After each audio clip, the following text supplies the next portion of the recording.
I really shouldn't do this, but I got no choice. In my last video, I touched upon white-owned media websites cranking out the anti-black propaganda. Naturally, NBC's duplicitously named The Grio came up on my radar. These guys have never had anything good to say about black men, and this latest salvo was no exception. But this time they went so far over the edge, I had to check myself to see whether I was still on planet Earth. Well, I am, though I'm not sure where these guys are. Black male privilege. Are you insane? That is a total contradiction in terms. Black men are the first to be arrested, first to be convicted, last to be paroled, and the last to be hired. Black men die from stress-related maladies far earlier than black women and are the victims of violent crime on a scale that black women can't even imagine. Black male privilege is the kind of crazy talk black feminists like to do when they scapegoat black men for our people's condition. Now, the guy who wrote this litany of lies is clearly panty begging for some easy drawers, and as we all know, the fastest way to get this generation of females into bed is to just tell them what you know they want to hear. By the way, ladies, a real man leads his woman.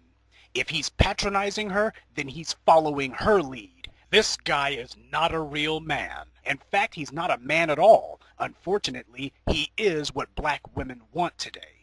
The problem in black society is that black men are not in charge of our community. We are a full-fledged matriarchy, which is just another way of saying failure. This is because women don't build. That's not meant to be nasty, it's just a fact, and this is why we are fighting a losing war for our survival.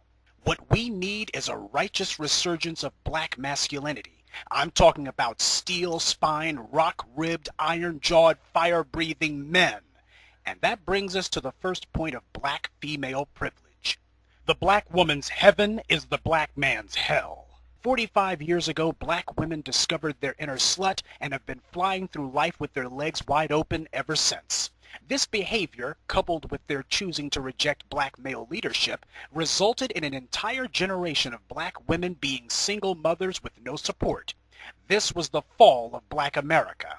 But that's okay, because white males came to the rescue in the form of a handful of token corporate jobs and a ton of government jobs. And when that wasn't enough, they created a mountain of government programs: welfare, food stamps, WIC, SSI, Section 8 housing, all available almost exclusively to black women. A disproportionate number of black men in jail today are there because a black woman informed on them, accused them of a crime, or got them for child support. Then these same black women have the nerve to join white America in the refrain that so many black men are in jail. Oscar Grant is handcuffed and murdered in front of hundreds of observers. Amadou Diallo is gunned down for showing his wallet. Marquise Hudspeth is murdered for having a cell phone.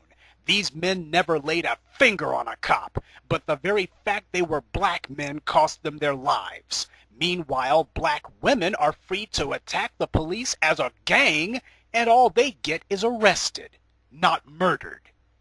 To be an honorary member of the oppressor class. That's black female privilege. 50% of black women over age 19 have an STD. 70% are single, 80% are overweight or obese, but 100% of them say not all black women are like that. That's black female privilege. Speaking of STDs, black women have made a culture out of being fast in the ass. They think risky sexual behavior is cute, so they seek out thugs and criminals who have been in and out of prison where they've gotten STDs. This is why the STD rate among black women is more than double what it is among men. Yet black women are allowed to get away with inventing fairy tales about an epidemic of down-low black men who are getting all these innocent virgin black women diseases. And whenever anyone points out that black women lead the league in STDs, we all have to pretend that we don't know why this is. That is black female privilege. Black women can engage in any level of self-hate they want, and they are praised for it. That's black female privilege. Kim Kardashian has been seriously involved with 4 men, all but one of them black. She has had 1 child by 1 man, the one she's with now, who is her husband. But Kim is a total slut. Halle Berry has been involved with numerous men: a Chicago dentist, Dave Justice, Christopher Williams, Wesley Snipes, Eric Benet, Michael Ealy, Gabriel Autry, and most recently Oliver Martinez. She's been married 3 times, 4 if you consider her common-law marriage with Autry. Speaking of which, Autry was one of Berry's 2 baby daddies. Oliver Martinez is the father of baby number 2. You know, 60% of black women who have multiple children got them by multiple fathers too. But Halle Berry is considered a class act, not a slut like Kim Kardashian. That's black female privilege. A black man who can't afford to support his children is a deadbeat dad who gets thrown in jail and is denied the right to see his own children. A black woman who can't afford to support her kids gets automatic sympathy. Then she gets a free government check and housing, which enables her to have more children she can't afford. Bastard babies on the taxpayer's dime. That's black female privilege. Black female privilege means never having to say you're sorry. A black man with no job is a loser. A black woman with no job is the backbone of the community, especially if she has a lot of kids. That's black female privilege. A black man with STDs, multiple children by multiple women, no job, bad manners, and delusions of entitlement is called worthless. A black woman with all those things is called a queen. No matter how bad a shape she's in, a black woman is always considered a great catch. Just ask Usher. And the first time things don't go her way, or the instant she decides she's bored and blows up the marriage, well, it's automatically his fault. That's black female privilege.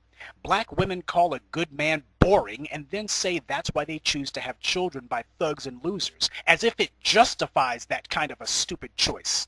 You know, we don't let children get out of their homework just because they say it bores them, nor do we let grown men get out of working for a living because they say their job bores them. But all black women have to do is say good guys bore them, and society trips over its own feet to blame the good guys and not all these bad girls. That is black female privilege. A man who doesn't meet black women's absurd demands is told by black women that he needs to man up. But black women are never told to be a woman. In fact, there's no standard for what constitutes black womanhood at all, so every black woman pats herself on the back for being a real woman, whatever that is. That is black female privilege. President Obama stood in a church and lied through his teeth that all the bastard black babies were solely created by black men, when in fact we all know that 80% of the women are getting themselves knocked up by only 20% of the men. But he, the most powerful man on the planet, was terrified to tell black women this simple truth. Instead, he gave the same old pandering speech telling black women their favorite lie, that black men are the reason we have so many illegitimate babies, and nobody, absolutely nobody in the media said a word to the contrary. That's black female privilege. Black men have to be 3 times more qualified than everyone else to get a halfway decent job, to get into a mediocre college, or even to get a loan. All a black woman has to do most of the time is just show up. That's black female privilege. Black female privilege is when corporate America puts its power behind propaganda campaigns geared towards telling you only what you want to hear. Hollywood studios put out movie after movie meant to make you feel better about every rotten choice you keep making. You see, puff pieces like the one the Griot ran are put on mainstream corporate-funded websites. When the broadcast media runs a story about single black women, they have black women, white men, or white women report the story. Never a black man. The only time anyone challenges this are on private websites or social media platforms like YouTube. No corporate money here. They promote what black women want to hear and censor what black women don't want to hear. When those who shape the culture help you psychologically masturbate, that's black female privilege. Every time black people get together, nobody mentions how black boys have been utterly eradicated from the school system. Meanwhile, if someone even whispers, "Black girls rock," we all have to stand up and cheer, even though we don't know what we're cheering for. That's black female privilege. When a pastor in church ignores the bastard children in his pews, ignores the fact that most of his congregation are single mothers, ignores the pregnant teenage daughters he sees, ignores how the women come into the house of God still wearing the same clothes they'd had on at the club a few hours earlier, when he twists every verse in the Bible to make it seem that God himself co-signs black women's whorish behavior, that is black female privilege.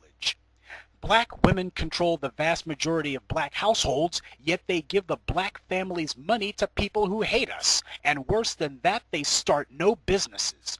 But no one ever blames them for our being impoverished. That's black female privilege. If a black man marries an ordinary white woman, it's because he's a sellout who is deliberately passing over all these good black women out here. A black woman marries an ordinary white man, and she's a strong, independent woman who is justifiably exploring her options because there's no good black men. That's black female privilege.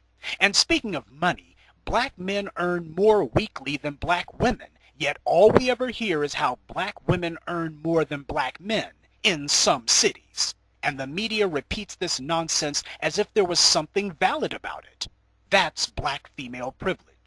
When a black child commits a crime, nobody ever asks where his mother was. That's black female privilege. And on the off chance that somebody does, all she has to say is, "The daddy abandoned me," and no one will ever ask whether the father truly ran off or whether she got the cops and the courts to run him off. That's black female privilege. A black woman supports the genocide of black babies, and she's a hero for black women. Black women do ghetto gagger videos degrading themselves beyond all human belief, and nobody says a word. That's black female privilege. But perhaps the worst aspect of black female privilege is that you can deny having it. Black women have been so coddled and supported by white power that today they can honestly say that their biggest problem in life isn't that they're black, but rather that they're female.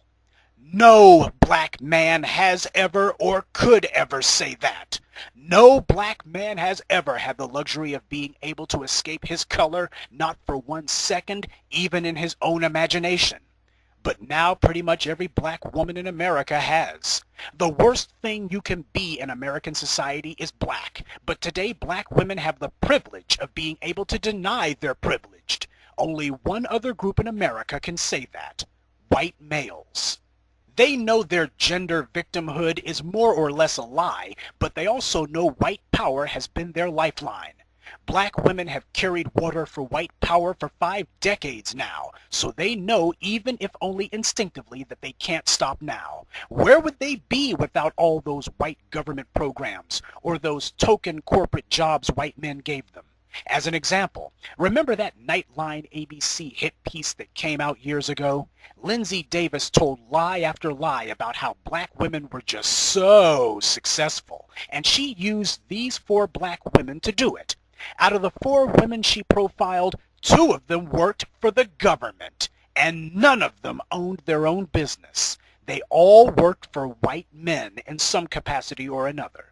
She also tells a total bald-faced lie, where she tries to make it sound like black men as a group are almost totally unsuitable for marriage. Let's take 100 black men.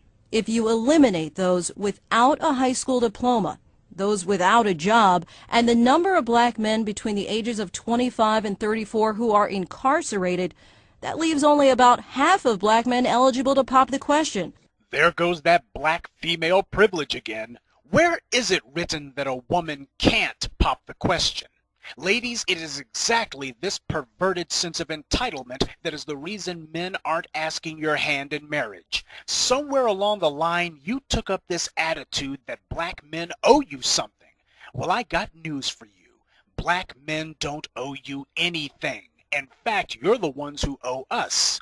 This is the 21st century, and it's way past time you started doing your fair share of the marriage proposals. After all, as the Bible says, you have not because you ask not.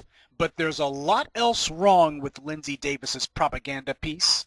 But she doesn't eliminate the black women who are in prison, have STDs, are lesbians, already have children, have no education, no job, are overweight, or have a stank attitude. The truth is, it's black men who have few prospects when it comes to marrying inside their race. As a black woman, reality is optional, so you can choose to believe whatever you want because you're insulated from the consequences of your actions and from any criticism. When you fail, somebody else is forced to pick up the tab. When you screw up, you get praised. Tell a lie and the media will repeat it as though it were gospel truth. When you hurt the community, somebody else gets blamed. Society, the media, and the political establishment have decided to give you a pass on everything for life. As a result, your entire community becomes a living human sacrifice on the altar of your vanity. Meanwhile, you're smiling, having sex with lowlifes, and telling yourself that you're God's gift while your own children die all around you. You don't know how much damage you've done, and even if you did, you wouldn't give a damn. That is black female privilege.